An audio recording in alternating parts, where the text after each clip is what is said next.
the series. And I just say that to say this is coming from, again, somebody who's likely goes to that same place where you as a creative might be at right now, where I go all the time, where, oh, this shit sucks, or I'm not as good as I thought, etc.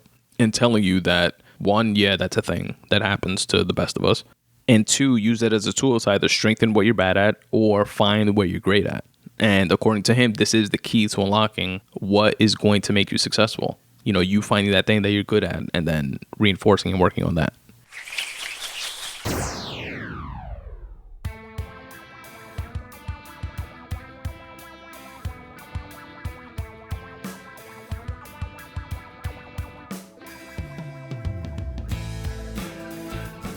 What up, folks? What's going on? Welcome to the Spun Today Podcast, the podcast that is anchored in writing, but unlimited in scope. I'm your host, Tony Ortiz, and I appreciate you listening. This is episode 184 of the podcast, a free writing session episode. And in this episode, I share my April, May, and June 2021 writing stats. I also share a writing tip that I picked up along the way, and I tell you about what I've been reading. And lastly, I read and reflect on a free writing piece of mine, which can be found at spuntoday.com/free writing.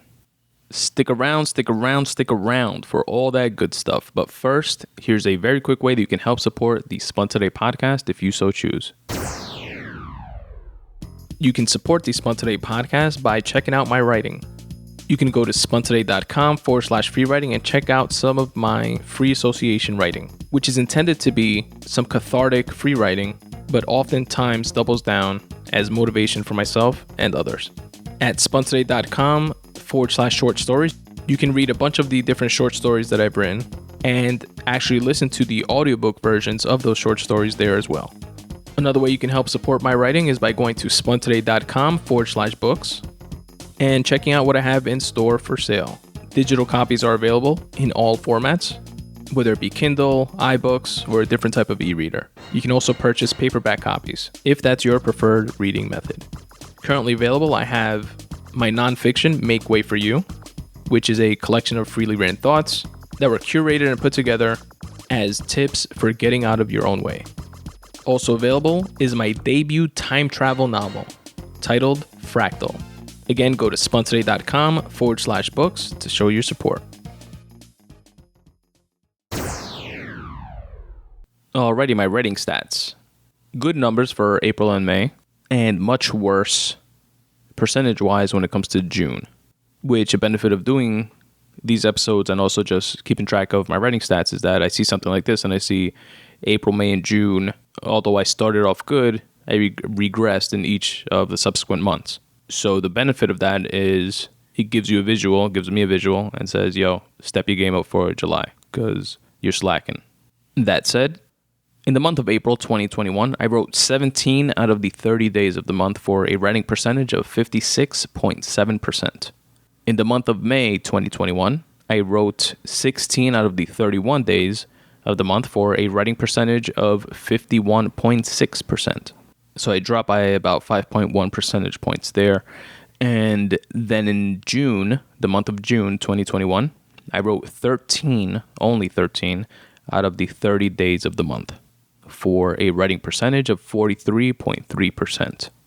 That's an 8.3% drop from the previous month, where I already had a 5.1% drop from my productivity of the month before. And those are my keep myself honest writing stats for the months of April, May, and June 2021. On a positive note, I will say that the hiatus, if you want to call it that, aka writer's block, aka making excuses, that I took from continuing writing my second novel, FRACTAL, to write a couple of short story ideas. The good thing is that I feel like I'm nearing the end of completing one of those short stories. And as I've done in the past with all my previous short stories, which folks can check out if they want to read it at spuntoday.com/short stories.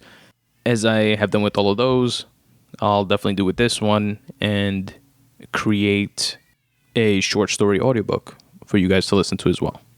Definitely stay tuned for that coming through in the near future. The writing tip that I want to share with you all in this episode comes from an excerpt from a YouTube video. I stumbled upon this series that is a compilation of a bunch of different videos of the creators of certain shows just speaking about writing and their writing process. And it's like a mishmash of, different times that they've spoken, whether it be giving a speech at a school or in an interview, etc. And there's folks like Vince Gilligan and Peter Gould that created Breaking Bad and Better Call Saul. And in the case for the writing tip that I'm going to share with you guys today, it's an excerpt of Nick Pizzolato's video on how he wrote and created True Detective. I'll link to the video in the episode notes, and I definitely recommend that folks watch the whole video. It's not that long. It's about like 10 minutes or so. But the excerpt that I'm taking is precisely around 8 minutes, 8 seconds into the video. So it's like more towards the end. And if you check out the link in my episode notes for this video, it'll take you directly to that timestamp. Anyway, this is the poignant tip that definitely resonated with me. And he said, quote, I think the big tip would be to learn your craft as well as you possibly can, to learn what you do well and what moves you. When you read your stuff, your own stuff, be honest with how bad it is and look at it and find the places where it does come alive, even if just for a sec, even if it's just a line, because that right there is the key to unlocking what is going to make you successful. End quote. And that makes sense to me on a couple of different levels. First being that it's definitely easy to get down on yourself and your work and thinking that you're not good enough. And those moments can and should be looked at as opportunities to get better at those things that you think you suck at, opportunities to realize that certain things aren't as bad as you may have thought, or being real with yourself and saying, yeah, this does suck. Either I got to get better at this or this other thing that I do like. And, definitely notice those things that, when, like he says, even if it's just a line, learn what it is that you did well there and try to apply it, throughout the rest of your project, throughout the rest of that piece, throughout the rest of that work. Or use it as a building block and say, hey, the rest of the stuff I don't like, but this piece of dialogue here that I wrote, I think that's my strong suit. Let me focus on more of that and strengthen that, continue to reinforce that ability to write dialogue, for example. And this is coming from someone that has been there and who probably still gets to that place, as a writer, as a creative. And Nick Pizzolato, if you guys haven't checked out True Detective Season 1 specifically, because Season 1 was off the hook. I think I did a piece on it years ago when it came out, although I'm not positive, but it was an amazing show. Season 2, I watched off the strength of Season 1, off the strength of how good Season 1 was, but Season 2 wasn't good, in my opinion. And Season 3, even though it looked better than Season 2, I didn't watch because it fell off so much in Season 2. And if there's more seasons, I don't even know about it. But circling back to Season 1, one of the characters that Nick wrote, his name is Russ, and he was played by Matthew McConaughey. I said then, or I thought then, if I didn't record this, but I remember saying this, if not on an episode, definitely to people in conversation, that Russ's character is the best, most impressive character that I've seen anybody play in anything ever. And I would definitely have to rewatch the series to see if that still holds up and if I feel the same way. But I highly recommend the series. And I just say that to say this is coming from, again, somebody who's likely goes to that same place where you as a creative might be at right now, where I go all the time, where, oh, this shit sucks, or I'm not as good as I thought, etc. And telling you that, one, yeah, that's a thing that happens to the best of us. And two, use it as a tool to either strengthen what you're bad at or find what you're great at.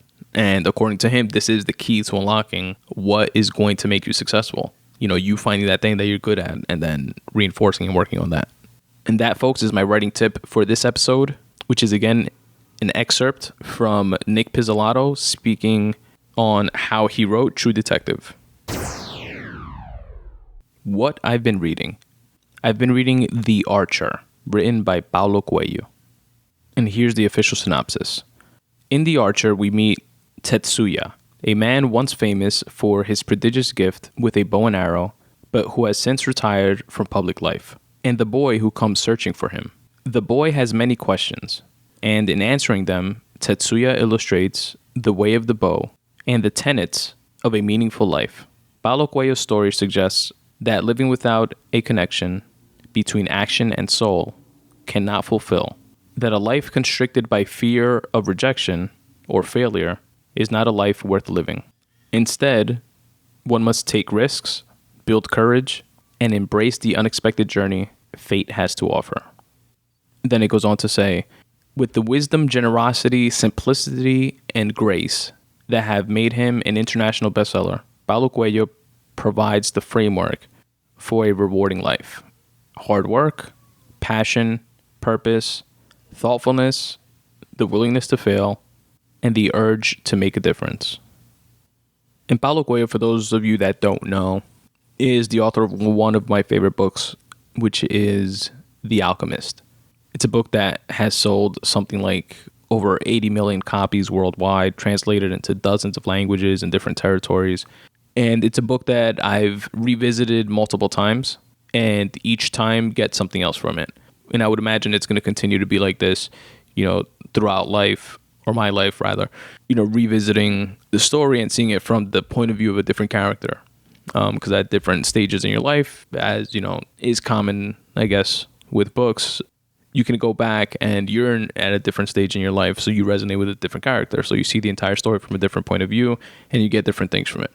And the book is an allegory on life, as is this book, The Archer.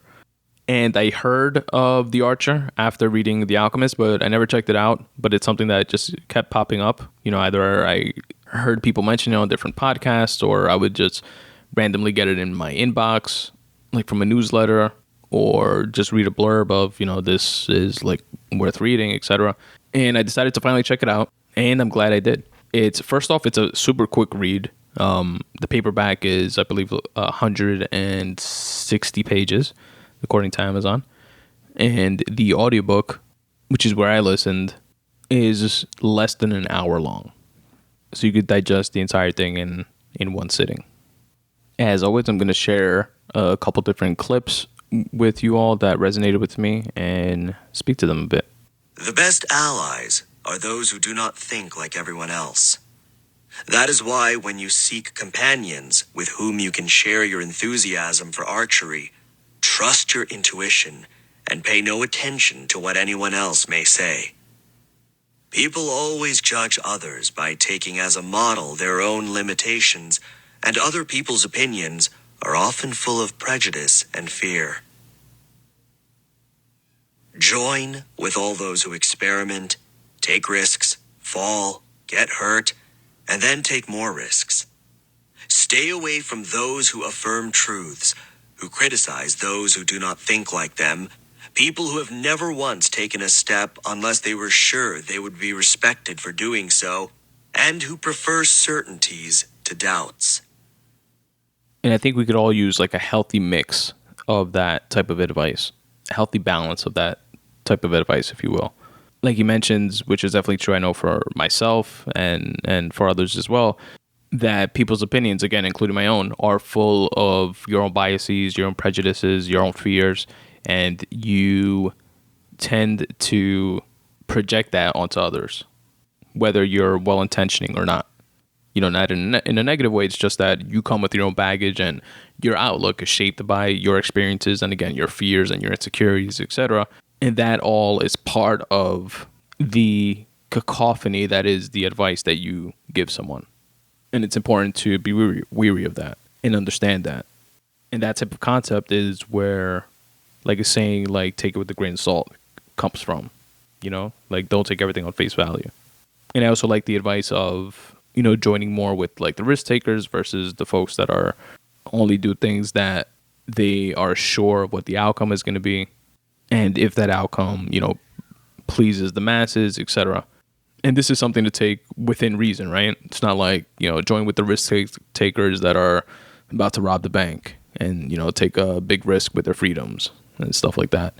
And on the flip side, being an overanalyzing freak such as myself, I understand the pitfalls that come along with that, but also know that being that way has also served me. So there's positives and negatives to everything, which is why I take this advice and synthesize it rather to apply it to my own life in terms of a healthy mix of both. Here's the next one. The bow is life, the source of all energy.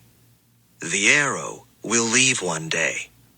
The target is a long way off.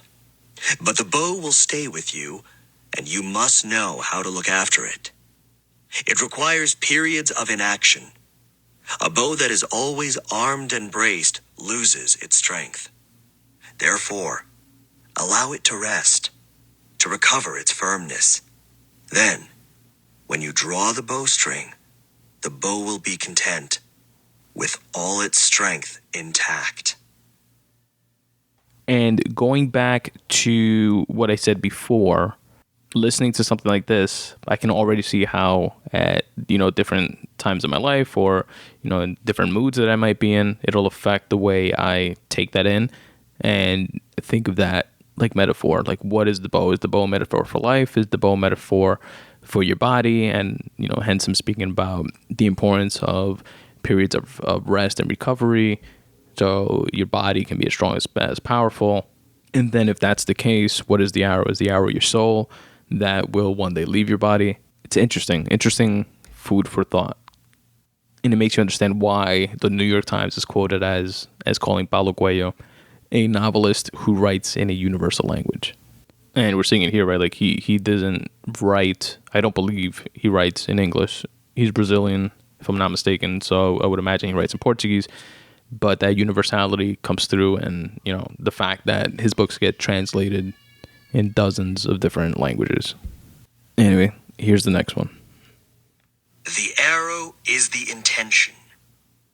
It is what unites the strength of the bow with the center of the target. The intention must be crystal clear, straight, and balanced. So I'll cut that one off there. It can obviously be taken literally, and it is applicable to archery itself, right? Like from a technique perspective. But again, in going with the allegory for life and the metaphor that the arrow is your intention, like what you put out there, if the bow is you, if the bow is a representation of you, your body, etc., the arrows are what comes out of you. Think your art, think the way you speak, the way you treat people, so on and so forth. I can definitely appreciate the concept behind your intention needing to be crystal clear and balanced and focused so that it can properly achieve its desired target. The archer learns when he forgets all about the rules of the way of the bow and goes on to act entirely on instinct. In order, though, to be able to forget the rules, it is necessary to respect them and to know them. When he reaches this state, he no longer needs the instruments that helped him to learn. He no longer needs the bow or the arrows or the target, because the path is more important than the thing that first set him on that path. In the same way, the student learning to read reaches a point when he frees himself from the individual letters and begins to make words out of them. Now, what jumped out to me from that clip, and I think that's the last one I'm going to be sharing with you guys, I'll double check in a second, but what jumped out to me immediately was the idea of knowing the rules and learning the rules so that then you can break them and make whatever it is that you're working on your own. And that's a common thing that I've read and I've heard in advice from writers, whether it be with screenplays or writing TV shows, which I guess technically are screenplays, and writing novels. I think Stephen King actually on writing spoke to this as well, which is that concept of learn the rules so that you know them. You have this like strong foundation, or sturdy foundation rather, so that then you can break them. And that's when you like truly come into your own. That's when you'll find your voice. And again, folks listening to this, you might listen to that. You might not be into writing. You would be able to take that and apply that to some other craft, or just to concepts of life and how to carry yourself and how to live in general. And actually I have one more. So at the end of the story, the boy who seeks out this archer. The archer agreed to like teach him the ways of the bow under the condition that afterwards he would never speak to anyone of their encounter, and anybody that asks, hey, did you ever find that archer you were looking for? He tells them no, and he makes sure that nobody else, by doing so, he makes sure that nobody else comes out like seeking the archer who wants this like peaceful hermit-like life. So at the end, after teaching him the way of the bow, the boy is reluctant to leave, and that's where this clip picks up. How can I know if I'm doing the right thing? How can I be sure that my eyes are concentrating, that my posture is elegant, that I'm holding the bow correctly?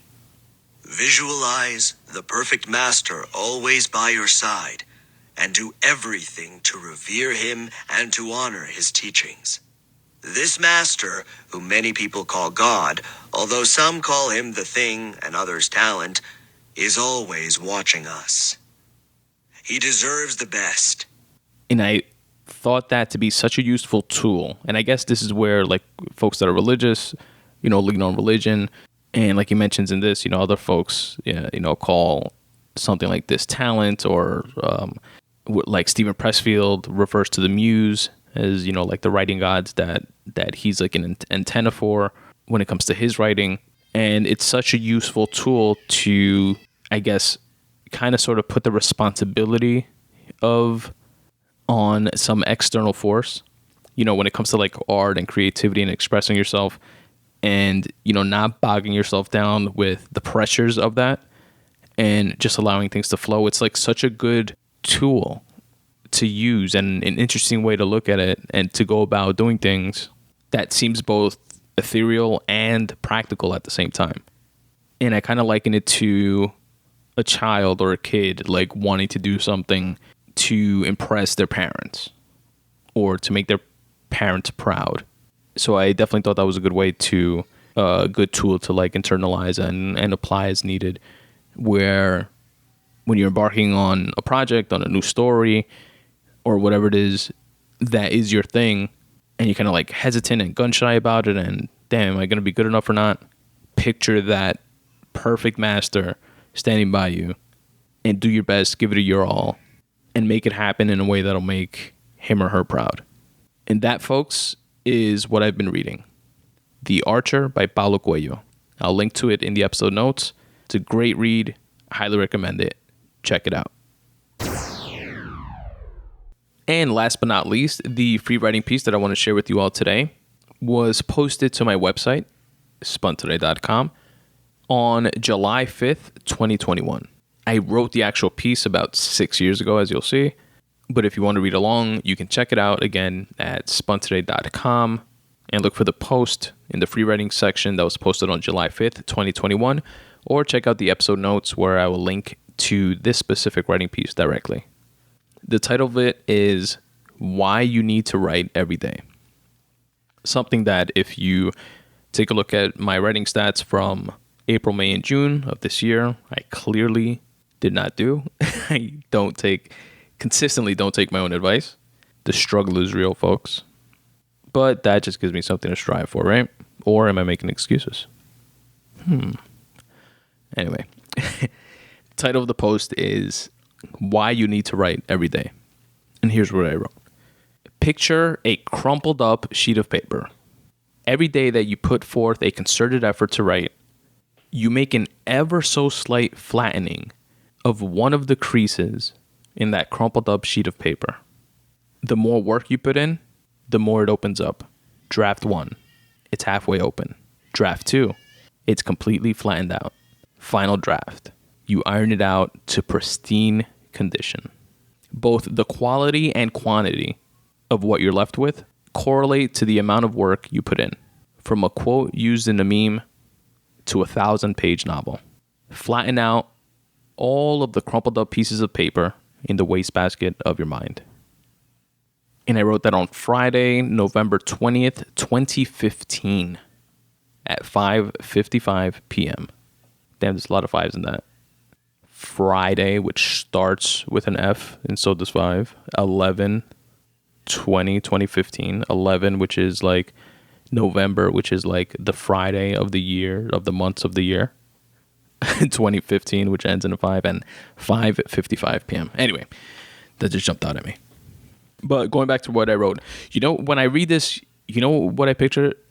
Do you guys know? Well, if you guys listen to this, you know that I'm a big fan of the JRE, Joe Rogan's podcast, and there are folks that create dope animations from clips of a lot of his different episodes, and they do so also for like The King and the Sting, and for Uncle Joey's Joint, previously The Church of What's Happening Now, and I'm sure for other podcasts as well. But hopefully, maybe one day, this podcast will blow up to the point where someone that knows how to do the animation stuff will do it to this.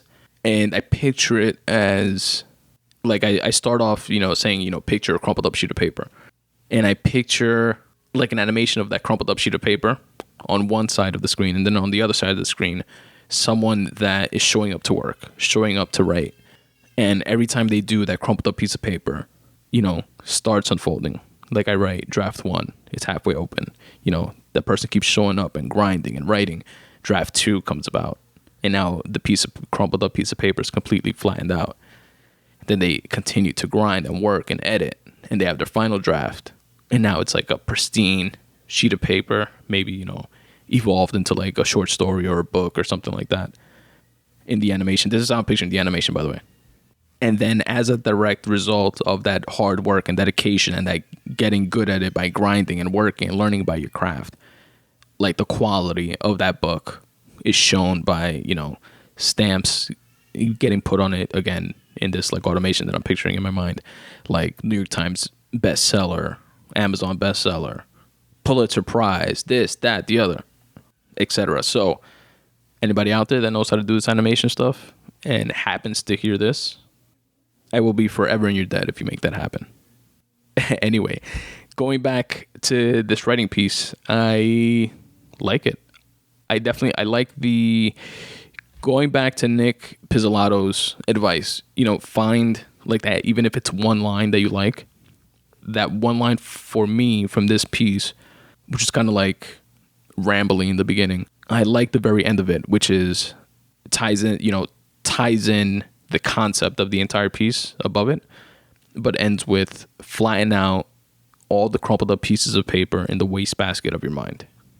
Like, I like that. And that's a metaphor for, again, other things, not just to writing, but in showing up to confront your issues, to confront your problems, to work on what it is that you have to work on and work towards, and flattening the crumpled up pieces of paper in the wastebasket of your mind is a metaphor to each and every one of those different things, showing up to work out because of that crumpled up piece of paper that is your overweight body, an unhealthy body, or showing up to work on time and consistently and doing your job well because of wanting to flatten out that crumpled up piece of paper that has become the job that you have disdain for. And most directly how I wrote it in this piece, which is showing up to work and to write and to work on your stories, your short stories, your novel, on your craft, to flatten out that piece of paper that has become the crumpled up novel that has been put on the shelf and is waiting to be flattened out by your hard work and determination and actual showing up to do what it is that you got to do. And that, folks, is what I'm going to leave you with. Again, that is my free writing piece titled Why You Need to Write Every Day, posted on my website on July 5th, 2021, and linked to in the episode notes. I hope you guys appreciated this episode as much as I appreciate the opportunity to be able to record it for you all to actually listen to. And that, my friends, is episode 184 of the Spun Today Podcast. Thank you very, very much for listening. Please stay tuned for a few ways that you can help support this show if you so choose. Peace. What's up, folks? Tony here. I hope you're enjoying this podcast as much as I enjoy producing it for you. Here are a few quick ways that you can help support this show. You can support the Spun Today podcast by going to spuntoday.com/support. There, you'll find my merch section, where you can cop the iconic Podcasts vs. Anybody t-shirt in a wide variety of different colors and all different sizes. Also, if you're into cycling, you can cop the super soft, comfortable, minimalist design Spun Today Bike Club t-shirt. Also available in a bunch of different colors in all different sizes. There are a few other designs of different types of t-shirts. Definitely go there and check it out. spuntoday.com/support. It's the merch section where you can also get a dope coffee mug. I have coffee mugs with the brand new redesigned Spun Today logo on one side and the tagline that I end every show with on the other, which is start taking steps in the general direction of your dreams. The mug is available in both black and white because we don't discriminate here at the Spun Today Podcast. Again, go to spuntoday.com/support and check out the merch section. You can support the Spun Today Podcast by checking out my writing. You can go to spuntoday.com/free writing and check out some of my free association writing, which is intended to be some cathartic free writing, but oftentimes doubles down as motivation for myself and others. At spuntoday.com/short stories, you can read a bunch of the different short stories that I've written and actually listen to the audiobook versions of those short stories there as well. Another way you can help support my writing is by going to spuntoday.com/books and checking out what I have in store for sale. Digital copies are available in all formats, whether it be Kindle, iBooks, or a different type of e-reader. You can also purchase paperback copies if that's your preferred reading method. Currently available, I have my nonfiction, Make Way for You, which is a collection of freely written thoughts that were curated and put together as tips for getting out of your own way. Also available is my debut time travel novel titled FRACTAL. Again, go to spuntoday.com/books to show your support. Support the Spun Today Podcast by following me on social at Spun Today on Twitter, at Spun Today on Instagram. Please also check out and like my Facebook page, facebook.com/Spun Today, and subscribe to my YouTube page as well. On my YouTube page, not only will you get these full-length episodes, but you'll also get to check out some chopped up clips and bonus content. To get to my YouTube page, just search Spun Today on YouTube or click on any of the YouTube icons on the footer of my website. Also, don't forget to rate and review this podcast wherever it is that you're listening. It really does help. The Spun Today newsletter is available to each and every one of my listeners absolutely for free. All you have to do is go to spuntoday.com/subscribe and drop in your email address. What I'm going to do is brighten up everybody's least favorite day of the week by delivering 5 curated things within my weekly newsletter every Monday at noon. You're going to receive a photo of the week, a recommended podcast of the week. I listen to tons of podcasts from an array of varied interests. I cherry pick the very best ones so that you can check them out. I also share a video of the week, which can be anything from a tasty recipe to a dope rap battle to an enlightening TED Talk. I also share a quote of the week. And finally, for my fellow wordsmiths out there, a word of the week so that you can step up your vocab. Again, this curated list is yours absolutely free by going to spuntoday.com/subscribe and dropping in your email address, and you can unsubscribe at any time. Again, go to spuntoday.com/subscribe, drop in your email address, and you'll get the very next one. If you want to help support the Spun Today Podcast financially, you can do so by going to spuntoday.com/support. Here you'll find a few different ways that you can do so. You can shop on Amazon, but first go to my website, spuntoday.com/support, click on the Amazon banner, which will take you to Amazon's website where you do your shopping like you normally do. It will not cost you anything extra, but I will get credit for driving traffic to their website. Another cool way that you can help support this show is through Patreon, where you can set up reoccurring donations to my podcast, whether it be $1 per show, $2 per show, etc. And depending on how much you choose to pledge, you will receive some Patreon perks in return. Things like free writing pieces, free bookmarks, free digital copies of my books, etc. Again, my Patreon link can be found at spuntoday.com/support. You can also set up similar reoccurring payments via my Ko-fi page. And if you want to send a one-time happiness bomb donation, if you will, you can do so via my PayPal link. Again, all of which can be found at spuntoday.com/support. If you're a fellow creative, a cool way that you can help support the Spun Today podcast and actually be part of the podcast is by filling out my 5-question questionnaire located at spuntoday.com/questionnaire. Here you'll find 5 open questions related to your craft, your art, what inspires you to create, what type of unrelated hobbies you're into, and what motivates you to get your work done. You can choose to remain anonymous or plug your website and your work. And once you submit your questionnaire, I read your responses on a future episode of the Spun Today Podcast. It's completely free at no cost to you. And what I like to say about it is that if your responses could potentially spark inspiration in someone else, why not share that? spuntoday.com/questionnaire. And as always, folks, substitute the mysticism with hard work and start taking steps in the general direction of your dreams. Thanks for listening.